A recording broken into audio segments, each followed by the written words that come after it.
Está no ar a Voz do Brasil. As notícias do governo federal que movimentaram o país no dia de hoje.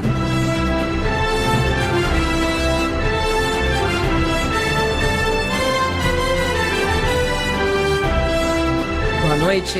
Boa noite para você que nos acompanha em todo o país. Sexta-feira, 23 de dezembro de 2016. E vamos ao destaque do dia.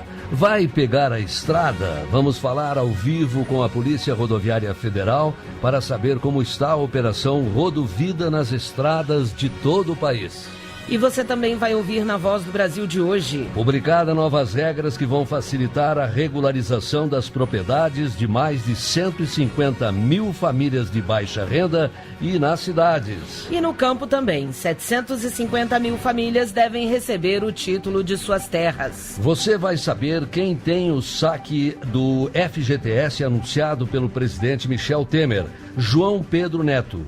A mudança deve permitir a movimentação de cerca de 30 bilhões de reais na economia.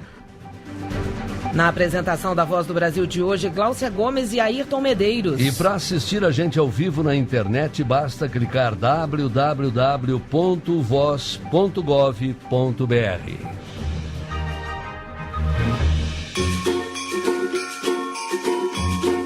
Aqui quem fala é Fabiana, ouvinte de Porto Alegre, Rio Grande do Sul. Estou passando para desejar um Feliz Natal e agradecer pela parceria, pelas informações e por todo o serviço prestado no ano de 2016. Um forte abraço a todos. Amanhã é Natal e hoje a gente abre a Voz do Brasil dando espaço a você, nosso ouvinte. Durante todo o dia de hoje recebemos várias mensagens de todas as regiões do país, como essa que você ouviu aí, da Fabiana, lá de Porto Alegre. E tem muita gente saindo de casa e vai pegar a estrada para passar o Natal e o Ano Novo com a família. Quem vai viajar de férias também tem preferência pelo carro, segundo a última pesquisa do Ministério do Turismo. Então, isso é o sinônimo de estrada cheia. E a fiscalização foi reforçada nesse período. Quem vai falar e dar mais detalhes sobre a operação Rodovida nas estradas é o agente e assessor de comunicação da Polícia Rodoviária Federal, Diego Brandão. Boa noite para você e agradecemos mais uma vez a sua presença com a gente aqui. Boa noite, e a Polícia Rodoviária Federal que agradece o espaço.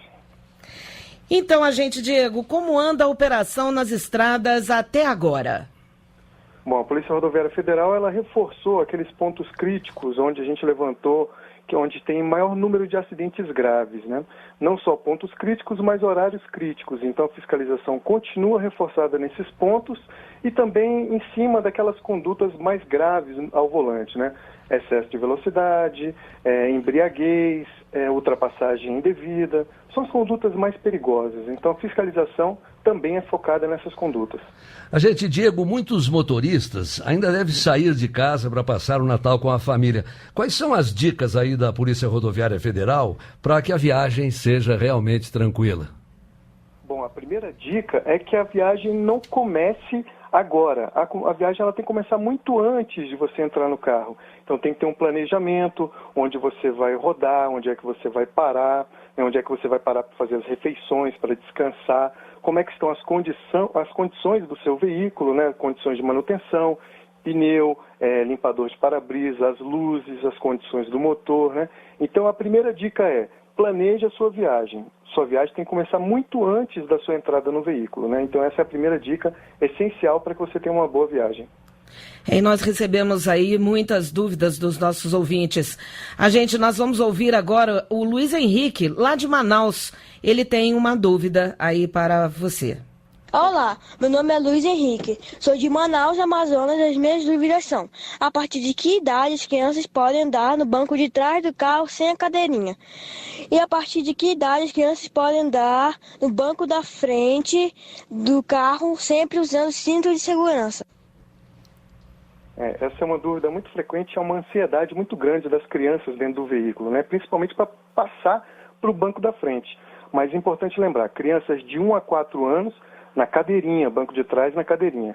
Crianças de 4 a 7 anos e meio, ela pode ficar no assento de elevação no banco de trás. A partir de 7 anos e meio até os 10 anos, ela pode viajar no banco traseiro, desde que com um cinto de segurança de 3 pontos. No banco dianteiro, somente a partir de 10 anos, né? Então, é importante também lembrar que nós temos algumas exceções para esses casos. Por exemplo, a criança ela pode ir na frente, no banco da frente, quando o veículo só possuir o banco da frente, né, os bancos da frente. Ou também quando o número de crianças no carro exceder a lotação do banco traseiro. Aí uma dessas crianças ela pode viajar no banco dianteiro, mas somente nesses 2 casos. A gente, agora é a vez do motorista Lucindo Pires fazer uma pergunta para o senhor. Ele quer saber sobre o exame toxicológico. Meu nome é Lucindo Pires. Sou um profissional da categoria E. Sou motorista e gostaria de saber o porquê não fazer o exame toxicológico em todas as categorias, inclusive a A e B. Bom, esse exame toxicológico, ele vem de uma evolução da legislação. Talvez a gente evolua mais à frente para que esse exame toxicológico atinja todas as categorias. Mas hoje, a inovação de legislação aponta somente o motorista profissional, que são aqueles motoristas que têm a categoria C, D e E, né, que são os transportes, o que faz o transporte rodoviário de passageiros ou cargas, né? Então, é uma legislação que mudou não só o Código de Trânsito, mas também a CLT, definindo ali o que é o motorista profissional. É uma legislação em evolução. Tomara que mais à frente a gente consiga evoluir, né, e passar um pouquinho mais essa obrigatoriedade de exames a todos os motoristas. Nós agradecemos a participação do agente e assessor de comunicação da Polícia Rodoviária Federal, Diego Brandão. Obrigada por sua participação ao vivo aqui na Voz do Brasil. Um abraço. Muito obrigado e boa viagem a todos. Olá, eu sou o Arthur, aqui de Mirassol, estado de São Paulo. Eu queria desejar um Feliz Natal e um próspero Ano Novo para todos. Que Deus abençoe todas as nossas famílias e esse Brasil nosso imenso. Vocês ouviram aí mais uma participação dos nossos ouvintes que enviaram mensagens de Natal. Dessa vez foi o Arthur, lá de Mirassol, São Paulo. Foi publicada hoje medida provisória que facilita a regularização de imóveis e terras. Em áreas urbanas, as novas regras prometem aquecer o mercado imobiliário, além de dar o título a quem mora há anos de forma irregular. A expectativa do governo é que mais de 150 mil famílias de baixa renda possam ter o título da propriedade onde moram. É que a medida provisória publicada hoje tem o objetivo de desburocratizar, agilizar e reduzir custos das ações de regularização fundiária em áreas urbanas no país. O diretor do Departamento de Assuntos Fundiários Urbanos do Ministério das Cidades, Silvio Figueiredo, explica que algumas regras foram alteradas para facilitar a regularização e realizar de graça a transferência da propriedade para famílias de baixa renda. Toda essa situação, todo esse procedimento que é feito é um procedimento mais ágil, mais simplificado. Sempre o município, a competência de fazer a aprovação final é sempre do município, e através desse instrumento você consegue conferir esse tipo de propriedade para aquela pessoa que mora já naquele imóvel há muito tempo. Em sendo de interesse social, tudo isso é gratuito. Segundo o diretor, hoje em torno de 50% das propriedades urbanas do país têm algum tipo de irregularidade. São pessoas que moram em lugares e não possuem título ou registro, ou seja, não são donas de suas casas. Silvio Figueiredo diz o que cada família deve fazer a partir dessa nova lei. Eu acho que eles receberam um grande presente de Natal.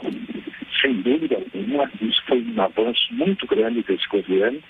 E eu acredito que a partir de janeiro nós já vamos poder atuar diretamente com os municípios e esses ouvintes que procurem seus municípios, procurem na cidade, procurem a prefeitura, porque através dessa demanda que vai ser criada é onde o Ministério da Cidade vai atuar diretamente com os municípios, ajudando e auxiliando os municípios para que eles consigam realmente titular e dar um título de propriedade para essas famílias. A novidade da medida provisória é o direito de laje. Foi permitido que mais de uma unidade habitacional seja construída numa mesma área. Assim, se o proprietário ceder o terreno, cada morador de unidade terá uma escritura individual. Quem mora no primeiro piso terá um documento e quem mora no segundo, outro. Reportagem Ellen Bernardes. E a medida provisória publicada hoje também beneficia quem mora no campo. Os títulos das terras vão beneficiar milhares de pequenos produtores rurais. Cauane Volpato de Menezes, de 22 anos, cria porcos, galinhas e vacas de leite, junto com a família, numa propriedade no norte de Mato Grosso, próximo ao município de Guarantã do Norte. É da terra titularizada que vem a renda da família. Querendo ou não, você vai tentar pleitear um investimento, você precisa do título, né? Você tem uma segurança a mais com o título, né? Outros brasileiros que vivem no campo agora poderão ter a mesma satisfação de Cauane. O governo federal desburocratizou o programa de titulação de terras. A partir de agora, o governo garante mais transparência no processo de seleção, regularização e titularização. Entre as mudanças, a compra direta sem função social para desapropriação, a seleção dos beneficiários da reforma agrária por meio de edital público e a possibilidade de regularização de assentados sem a autorização do INCRA. Das quase 1 milhão de famílias que já foram assentadas no Brasil, apenas 15% têm o título da propriedade. De acordo com o secretário especial de Agricultura Familiar e do Desenvolvimento Agrário, José Ricardo Roseno, essa situação deve mudar. O nosso maior objetivo é realmente chegar à titulação, ou seja, a documentação da terra. Com certeza, o agricultor com o documento da terra, ele tem segurança de que aquela propriedade é dele, que ele pode produzir naquele espaço. Com a novidade, a expectativa aumenta. Elza Santos de Carvalho, assentada desde 2001, produz maracujá e acerola numa propriedade próxima ao município de Sinop, no norte de Mato Grosso. Ela espera pela titulação e já faz planos. Eu quero pegar o financiamento para comprar gado leiteiro, né, e melhorar aqui a produção. A titulação da terra traz segurança jurídica para o agricultor, crescimento econômico e a governança da propriedade, que passa a ter um dono, permitindo que o produtor faça o que mais gosta, continuar no campo, como eles mesmos dizem. Eu não me vejo morando na cidade, né? Acho que aquela vida muito corrida não é para mim. Já faz 17 anos que a gente tá aqui, né? Trabalhando, e a ideia é ficar velho aqui, né? Eu prefiro lidar mais com os animais mesmo, estar no meio do campo, estar produzindo. A meta é de que até o final de 2018, 750 mil famílias que vivem no campo recebam a titulação da terra. Reportagem Natália Kozlik. 19h13 no horário brasileiro de verão. O presidente Michel Temer anunciou a autorização para o saque do FGTS. Quer saber se você tem direito e quando vai poder sacar? Vamos falar sobre isso daqui a pouquinho.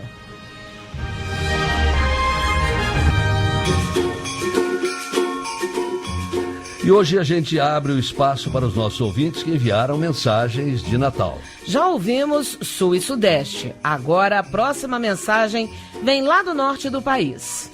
Eu sou o José Souza Lima de Teixeirópolis, Rondônia. Fica meu abraço e um beijo no coração de cada ouvinte da Voz do Brasil. Um feliz Natal e um próximo ano novo cheio de amor e paz e felicidade. Boa noite. Você na Voz do Brasil. De acordo com o Instituto Nacional de Pesquisas Espaciais, o ano de 2006 fecha com um aumento na área de desmatamento na Amazônia. Foram 8 mil quilômetros quadrados devastados por ações como as queimadas, por exemplo. E na participação de hoje aqui na Voz do Brasil, o Wellington, que mora no Rio de Janeiro, quer saber sobre esse assunto. Eu, professor e antropólogo Wellington Melo, quero deixar uma pergunta ao Ministério do Meio Ambiente. A questão do desmatamento na Amazônia, na nossa floresta amazônica, diminuiu? A repórter Natália Kozlik foi buscar a resposta para você. Boa noite, Wellington, e todos que acompanham o nosso trabalho na Voz do Brasil. Nós conversamos com a diretora do Departamento de Políticas para o Combate ao Desmatamento do Ministério do Meio Ambiente, Thelma Krug. Ela conta que houve uma queda de quase 80% da área desmatada da Amazônia desde 2004, mas recentemente houve uma estagnação desses avanços. O governo está empenhado para reverter esse quadro. Esse ano de 2016, em particular, é por causa da crise, né? Tivemos a crise política, tivemos aí momentos assim complexos também sob o ponto de vista econômico. Então nós sentimos isso na fiscalização, né? E como a fiscalização tem sido um dos eixos mais fortes do nosso plano de ação, certamente isso teve um impacto no aumento do desmatamento. Mas certamente também estaremos revertendo isso muito rapidamente agora nesse ano de 2017. E o governo tem uma meta, Wellington. Até 2020 quer reduzir pela metade a área desmatada, que hoje é de 8.000 quilômetros quadrados.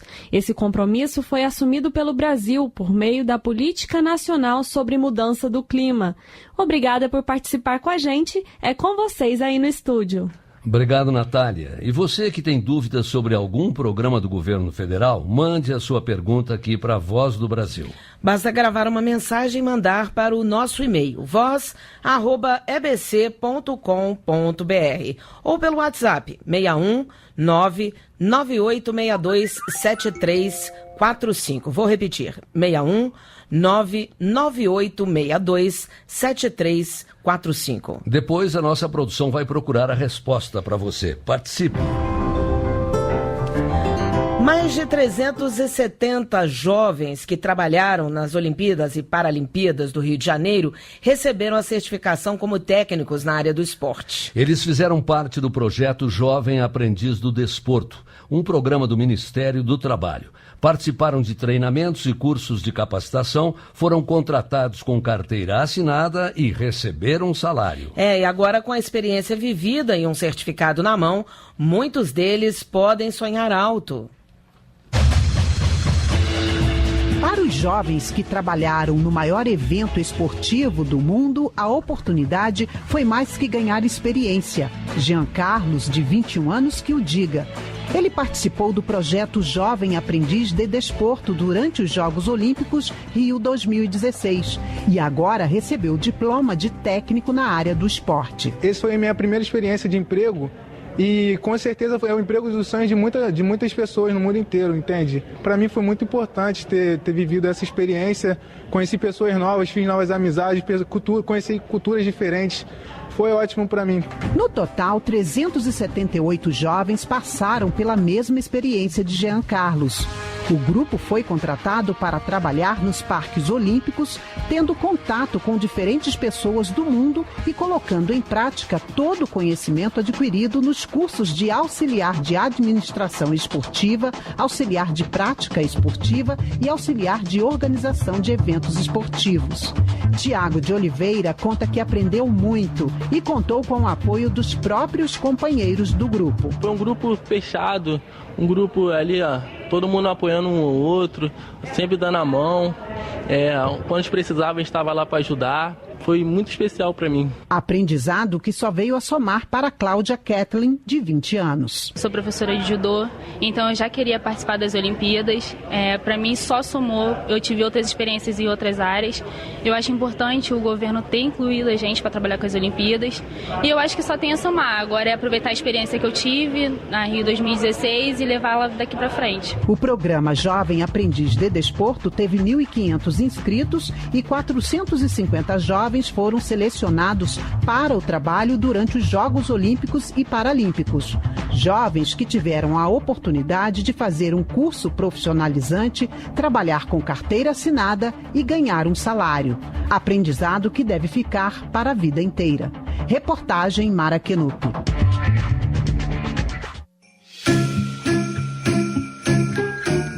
E agora é a vez da região Nordeste. A mensagem de Natal é do ouvinte Éricles, lá de Sergipe. Boa noite, Éricles. Boa noite, ouvintes da Voz do Brasil. Me chamo Éricles, do município de Japaratuba, Sergipe.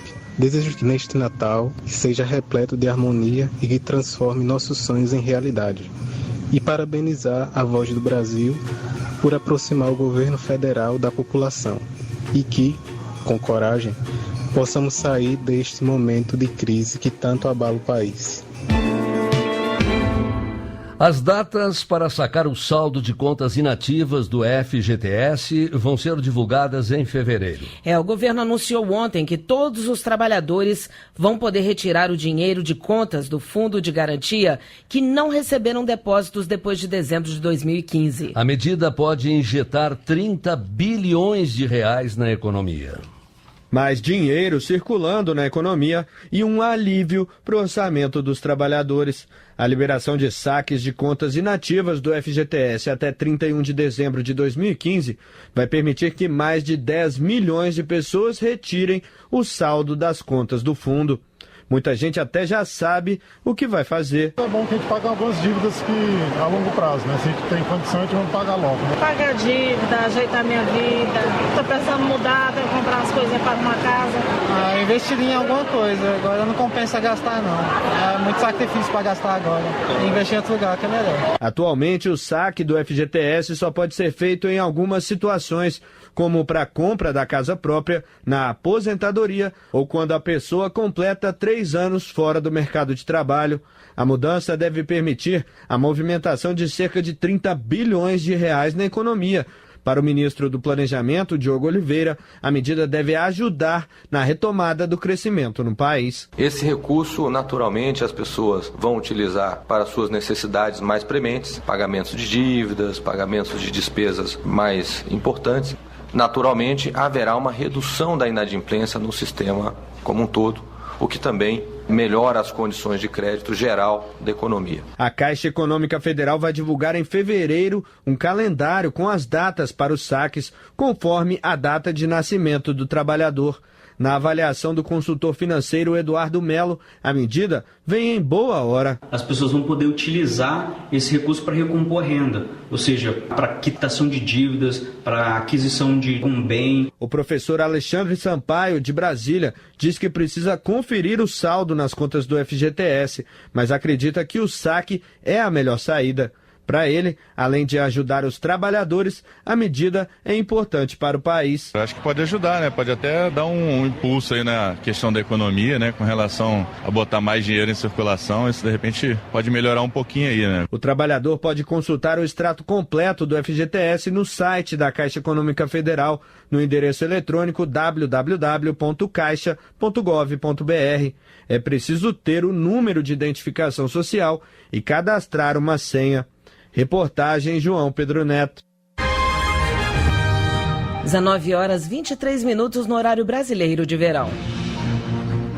18 projetos da Lei Rouanet do Ministério da Cultura tiveram a prestação de contas reprovada. A lei é uma forma de apoiar iniciativas do setor cultural, onde o governo abre mão de parte dos impostos de empresas ou pessoas físicas para que esses valores sejam investidos em projetos culturais pelo país. No total, os projetos reprovados captaram mais de 6 milhões de reais e vão ter que devolver pouco mais de 2 milhões ao governo. A prestação de contas é considerada uma etapa fundamental, onde o Ministério verifica se quem recebeu os recursos cumpriu com o que foi pactuado. Quem tem a prestação de contas reprovada fica impossibilitado de receber recursos da lei por 3 anos. Bem, a gente vai terminando a Voz do Brasil de hoje com a participação dos nossos ouvintes de todas as regiões do país. Finalizamos com a mensagem do Adevanir, lá do Mato Grosso. Meu nome é Adevanir, moro na cidade de Pedra Preta, região sul de Mato Grosso. Pois bem, quero aqui parabenizar vocês pelo belíssimo trabalho e desejo a vocês um Feliz Natal, boas festas a todos, tá? E que Papai do Céu proteja vocês sempre. Parabéns, amigos. Parabéns. Feliz Natal a todos. Obrigado. E uma última informação, está aberto o processo seletivo para as instituições de educação superior aderirem ao FIES, o Fundo de Financiamento Estudantil. As vagas são referentes ao primeiro semestre de 2017. A assinatura do termo de participação deverá ser feita até o dia 6 de janeiro, exclusivamente pela internet. Depois dessa etapa de adesão, o Ministério da Educação vai divulgar o número de vagas ofertadas pelo FIES e o período de inscrição dos estudantes. E essas foram as notícias do Governo Federal. Uma realização da Secretaria de Comunicação Social da Presidência da República. Com produção da Empresa Brasil de Comunicação. Fique agora com as notícias do Poder Judiciário e do Congresso Nacional. Boa noite, um Feliz Natal para todos. Boa noite para você, Feliz Natal e até segunda. Brasil, ordem e progresso.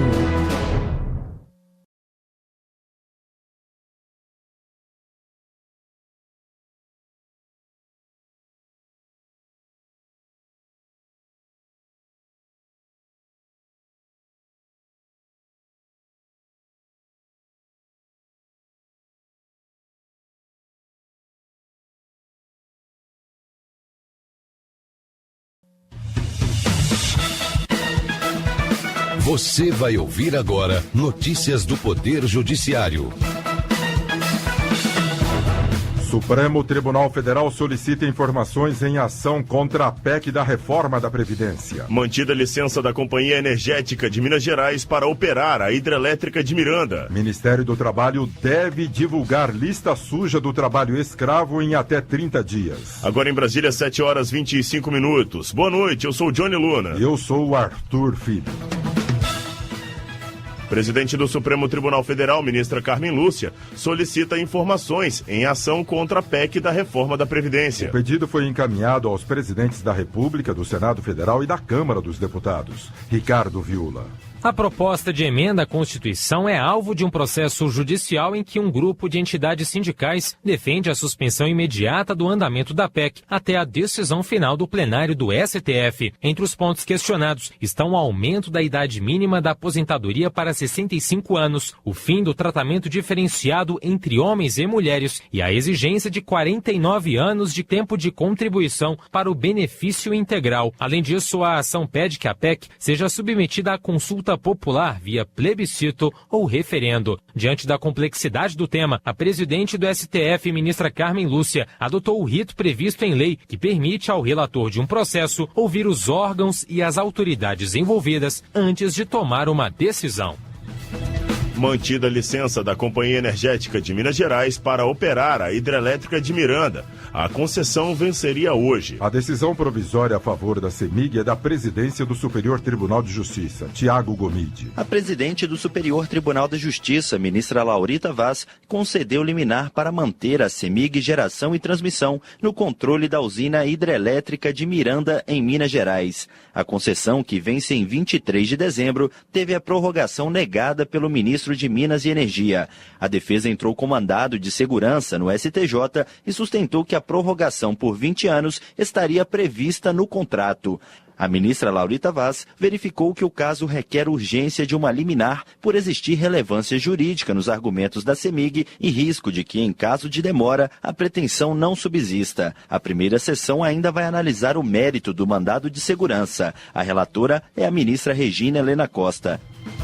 A Advocacia Geral da União consegue na Justiça emissão de certidão negativa de débitos trabalhistas. A decisão provisória é da presidência do Tribunal Superior do Trabalho, Carlos Balbino. Tudo começou quando a Advocacia Geral da União foi inscrita no Banco Nacional de Devedores Trabalhistas por juízes de 11 tribunais regionais do trabalho. No pedido, a AGU alegava que a situação gera uma série de prejuízos, como a proibição de firmar acordos de cooperação técnica com o Serviço Federal de Processamento de Dados para realizar conferências, seminários e outros eventos acadêmicos. Ao analisar o caso, o presidente do TST, ministro Ives Gandra Martins Filho, destacou decisão anterior do Corregedor-Geral da Justiça do Trabalho, ministro Renato de Lacerda Paiva, concluindo não existir qualquer irregularidade trabalhista para justificar a negativação da AGU.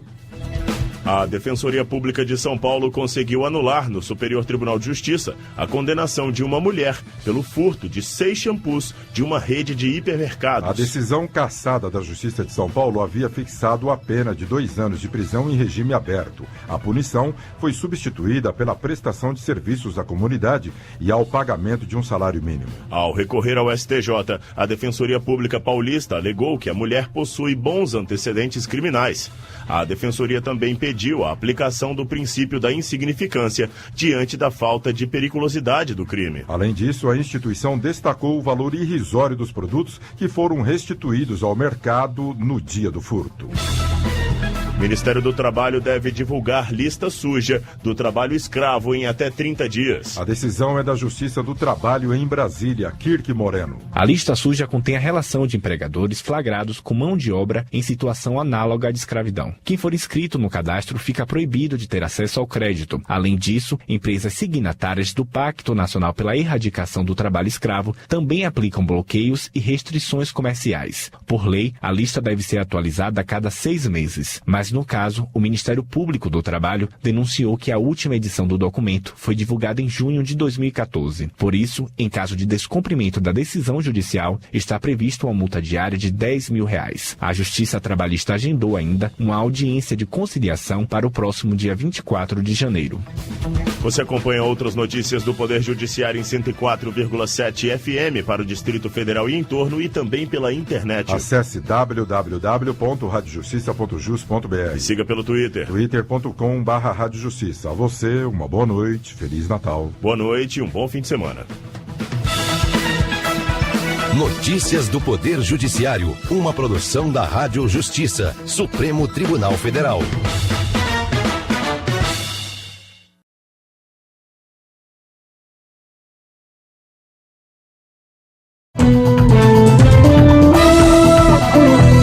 Está no ar, o Jornal do Senado.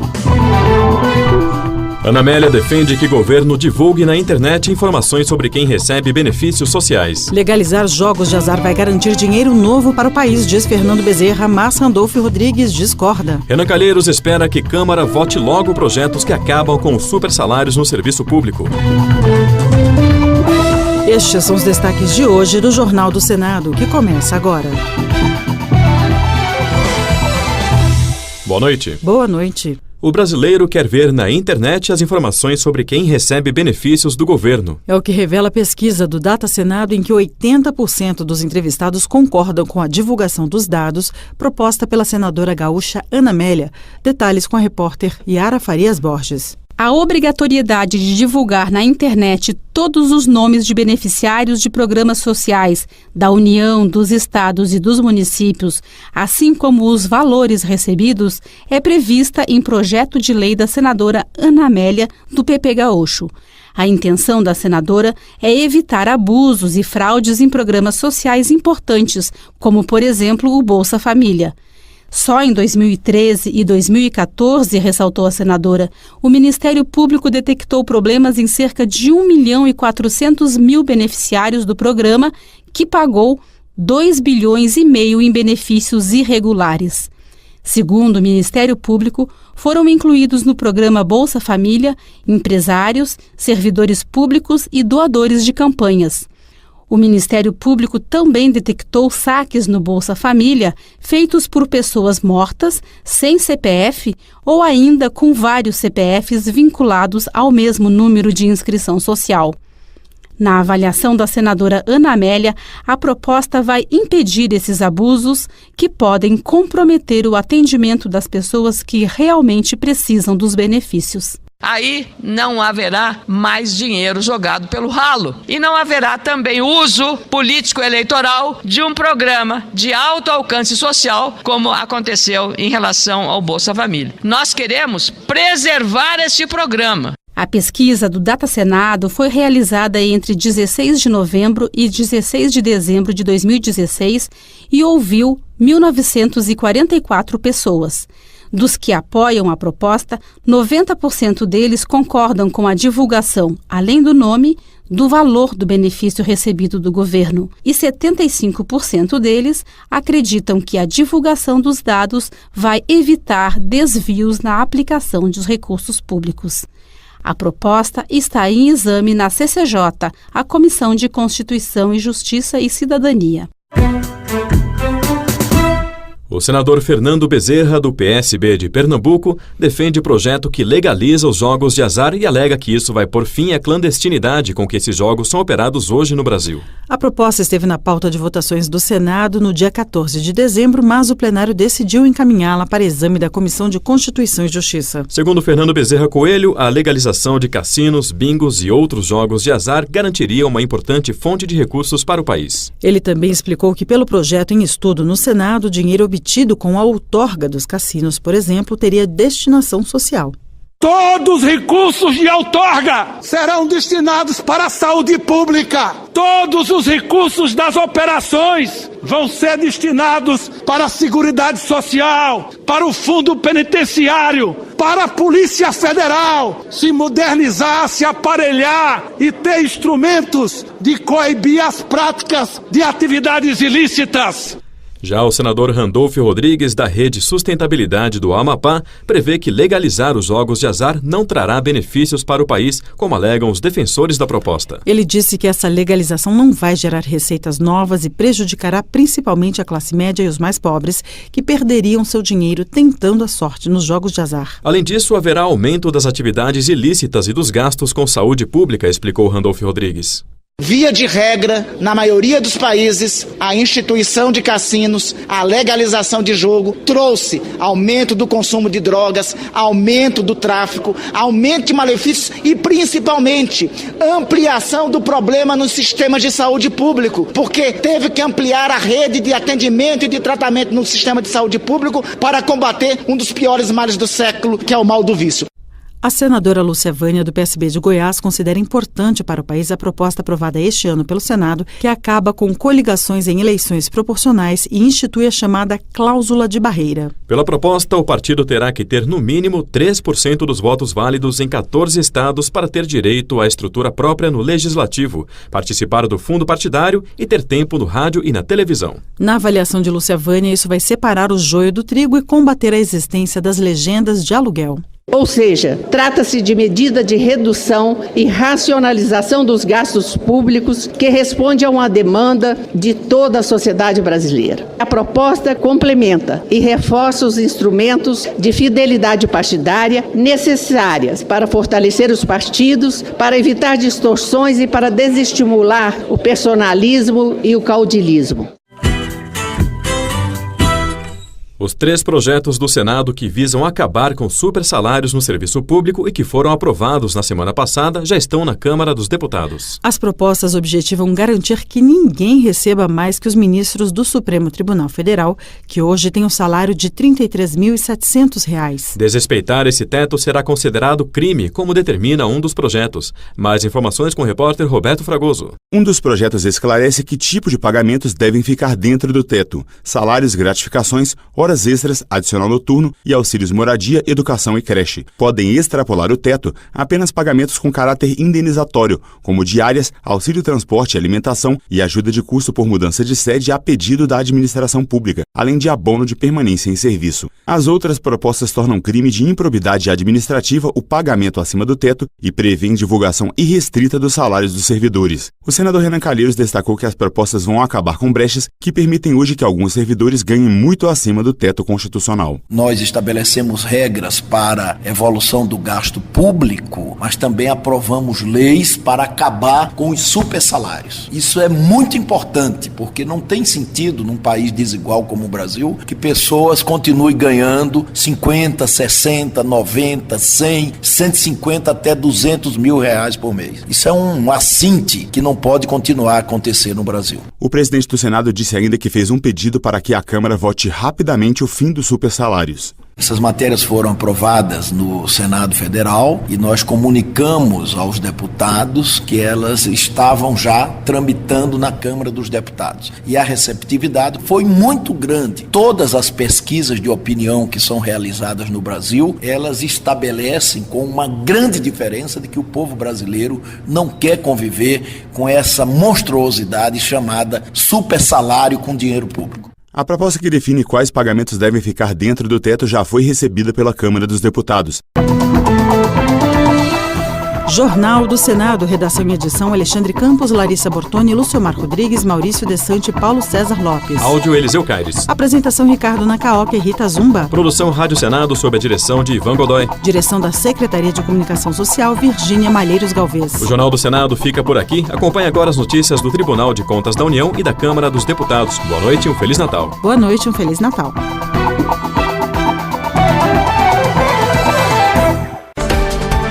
Minuto do TCU.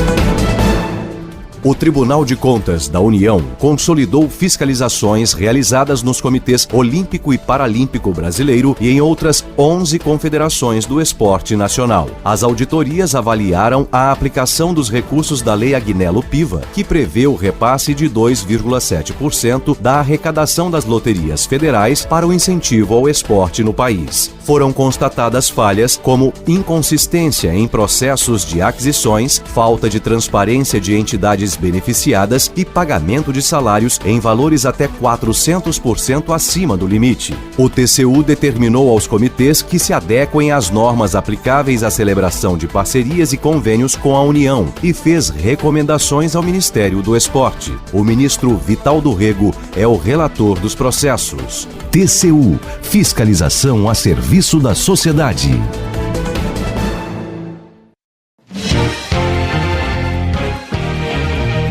Jornal Câmara dos Deputados. Debatedores defendem investimentos em educação voltada a autistas. Prazo de vista de processos nos tribunais pode ter limite de 10 dias. Deputados criticam condução coercitiva do pastor Silas Malafaia. Boa noite. Washington Reis, do PMDB do Rio de Janeiro, considera a condução coercitiva do pastor Silas Malafaia, da Igreja Vitória em Cristo, um constrangimento desnecessário. Ao afirmar que Malafaia é digno e honrado, o deputado classifica a ação como um abuso de autoridade. Na semana passada, o pastor foi chamado a depor sobre um suposto esquema de corrupção em cobranças judiciais de royalties da exploração mineral. Harold de Oliveira, do PSC do Rio de Janeiro, solidariza-se com o pastor Silas Malafaia, conduzido coercitivamente pela Polícia Federal. Segundo o congressista, houve tentativa de desqualificar Malafaia. O deputado defende a aprovação de lei específica que assegure punição a juízes e promotores por abuso de autoridade. A forma como o pastor Silas Malafaia foi levado para depor foi considerada arbitrária por Leonardo Quintão, do PMDB de Minas Gerais. O congressista presta solidariedade a Malafaia e afirma que ele é uma pessoa íntegra e tem lutado pela paz no país e pela recuperação de vidas. Na opinião de Glauber Braga, do PSOL do Rio de Janeiro, a condução coercitiva de Silas Malafaia deve ser apurada. O congressista, no entanto, questiona o fato de Malafaia ter recebido um cheque de R$100 mil em sua conta pessoal, que seria para obras da igreja que ele lidera. Braga avalia que a maioria das lideranças evangélicas não apoiaria tal atitude. Paulo Freire, do PR de São Paulo, demonstra indignação com a condução coercitiva de Silas Malafaia. Ele defende a integridade do pastor e afirma que houve abuso de autoridade da Polícia Federal no caso. O congressista diz também que Silas Malafaia tem contribuído com os trabalhos na Câmara. Ao afirmar que é cristão e pastor de igreja evangélica, Lincoln Portela, do PRB de Minas Gerais, comunica que pretende se manter contra qualquer proposta que defenda a ideologia de gênero, a erotização nas escolas e o aborto. Réu no Supremo Tribunal Federal desde junho de 2016, Jair Bolsonaro, do PSC do Rio de Janeiro, considera que a acusação contra ele tem cunho ideológico e é resultado de um abuso de autoridade. De acordo com o parlamentar, a responsável por sua denúncia tem laços com o PT e usou de sua influência para torná-lo réu. Justiça. O prazo de vista dos processos em andamento nos tribunais do Brasil poderá ser fixado. A medida está prevista na proposta de emenda à Constituição do deputado Glauber Braga, do PSOL do Rio de Janeiro. Acompanhe a reportagem. Pelo texto, o prazo improrrogável será de 10 dias, contados da data em que o processo for recebido no gabinete do autor do pedido de vista.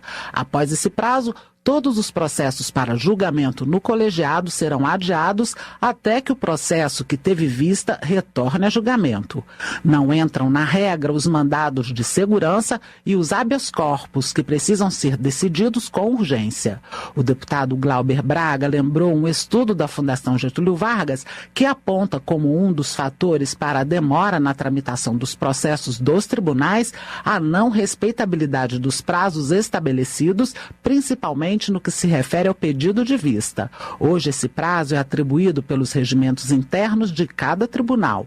Glauber Braga destaca outra justificativa para a apresentação da proposta. A verdade é que os pedidos de vista, em muitos casos, têm funcionado como poder diverso. Tem magistrado, ministro do Supremo, que fica anos com o pedido de vista feito sem liberar o processo para que ele continue seu julgamento. O caso mais famoso foi o do Gilmar Mendes no financiamento de empresariais privados de campanha eleitoral. Durante a análise na Comissão de Constituição e Justiça, que aprovou a proposta de emenda à Constituição, o deputado Marcos Rogério, do Democratas de Rondônia, foi voto divergente. Segundo o parlamentar, o Brasil vive uma crise institucional com um poder invadindo a competência do outro, e o texto da PEC faz exatamente isso. Não podemos aceitar o STF invadindo as competências do Poder Legislativo, mas o Poder Legislativo também tem que respeitar a separação de poderes. Aprovar essa PEC,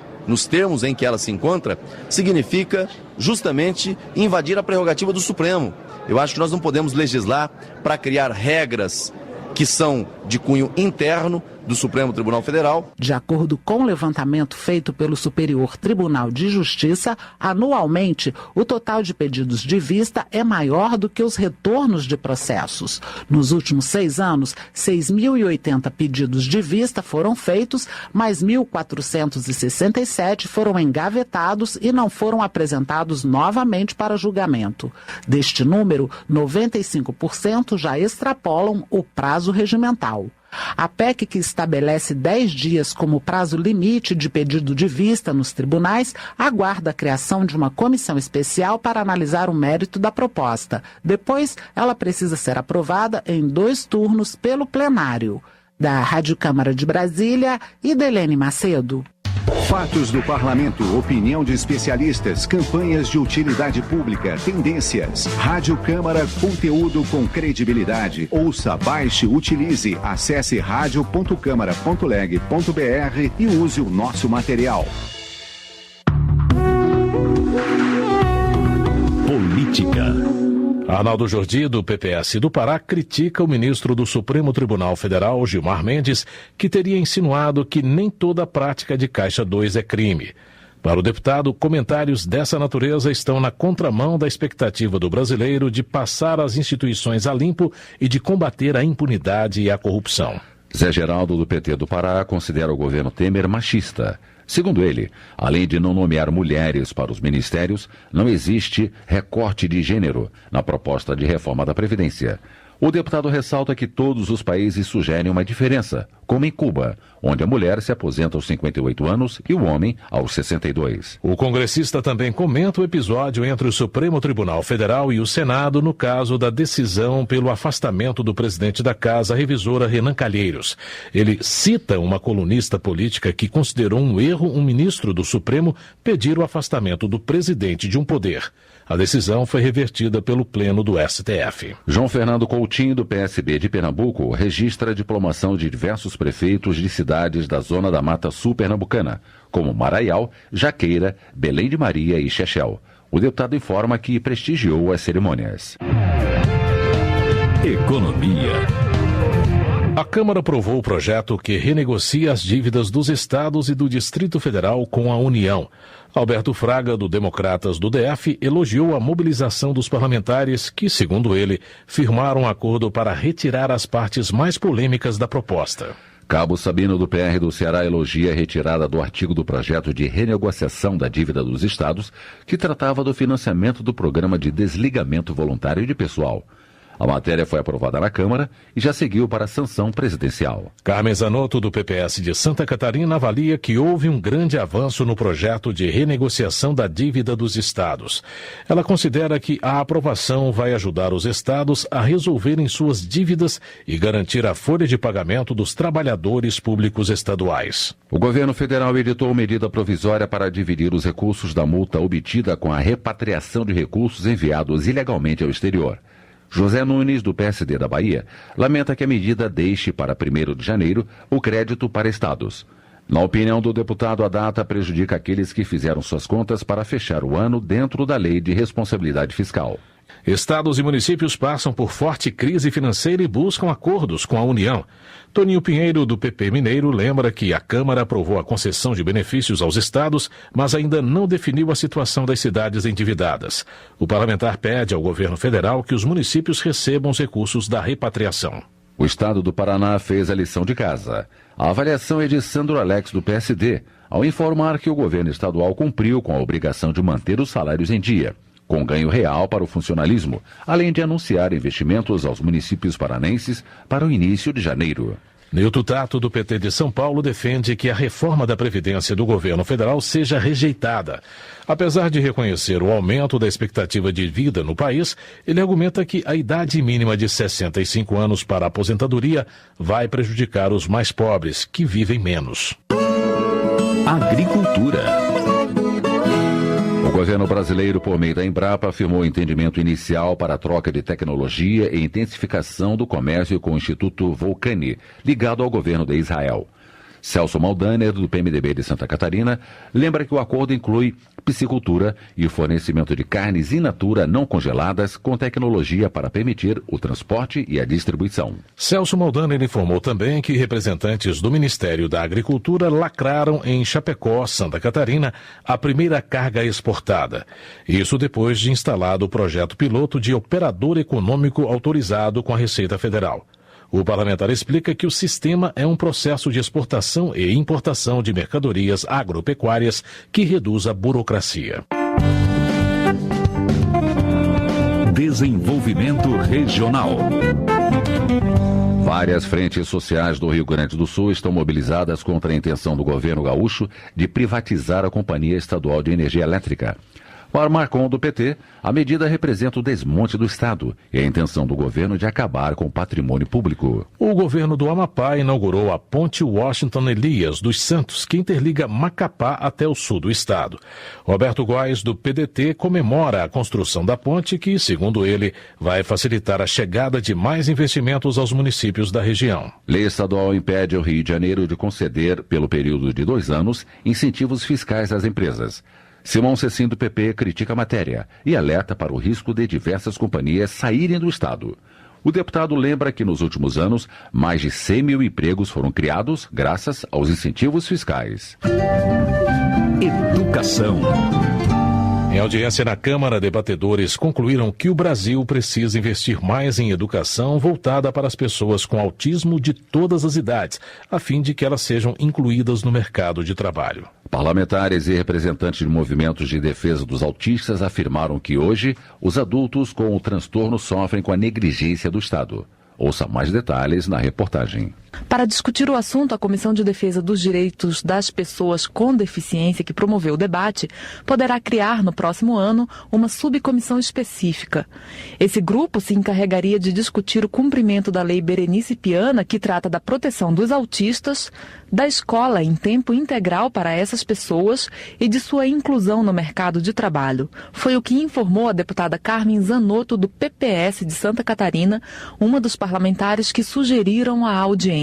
É uma proposta que está saindo dessa audiência pública, porque as comissões permanentes podem criar subcomissões, e o entendimento da audiência pública de hoje, mais uma vez, nos mostra o quanto a gente precisa avançar no tema do autismo. A principal reclamação dos debatedores disse respeito à dificuldade de inclusão no mercado de trabalho.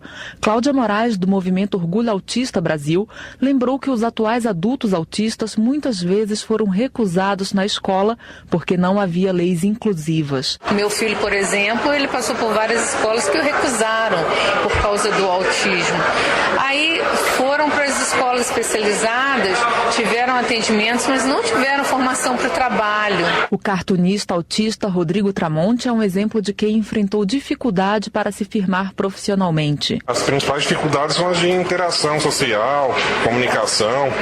Ele conseguir expressar o que ele está sentindo, pedir aquilo que ele quer, de uma forma que as pessoas entendam com clareza. Segundo Tramonte, a pessoa com autismo precisa de oportunidades e de ser compreendida em seu jeito de ser. Por isso é que participantes do debate defenderam uma educação especial voltada para autistas, como nas clínicas escolas que já existem pelo Brasil, como em Itaboraí, no Rio de Janeiro. Nesses locais, o autista recebe o atendimento de uma equipe multidisciplinar voltado para a saúde e para a educação. Da Rádio Câmara de Brasília, Noelle Nobre. Homenagem. Em dezembro foi realizada a 5ª edição da Olimpíada de Língua Portuguesa, Escrevendo o Futuro. Afonso Mota, do PDT do Rio Grande do Sul, parabeniza o gaúcho José Augusto Somavila, que representou a escola Menino Jesus de Jacuizinho. Ele foi um dos vencedores na categoria Artigo. Dourados, em Mato Grosso do Sul, completou 81 anos no dia 20 de dezembro. Geraldo Rezende, do PSDB, celebra a data e enfatiza o trabalho que realiza na Câmara como representante da população douradense. Ele destaca a liberação de recursos para a obra do Hospital Regional. Ao lamentar o falecimento do médico e prefeito de Muqui, Aloísio Filgueiras, vítima de câncer, Carlos Manato, do Solidariedade do Espírito Santo, ressaltou a trajetória do político em prol da saúde da população. O prefeito eleito de Ipiem, no Paraná, Loir Drevec, morreu neste mês. Ele estava hospitalizado desde que foi baleado na cabeça por um motociclista. João Arruda, do PMDB, lamenta a perda e cobra rigor nas investigações para encontrar o criminoso. Saúde. A Comissão de Seguridade Social da Câmara discute a desigualdade de oferta de leitos de UTI entre o sistema público e a rede privada. Representantes do Ministério da Saúde também apontam um forte desequilíbrio nessa distribuição entre os estados, com concentração de vagas de UTI no Sudeste e carência no Nordeste. A reportagem é da Rádio Câmara. Acompanhe. Há no Brasil hoje 41 mil leitos de UTI, 21 mil leitos em hospitais privados e 20 mil na rede pública. Mas apenas 15% dos brasileiros têm acesso aos leitos privados.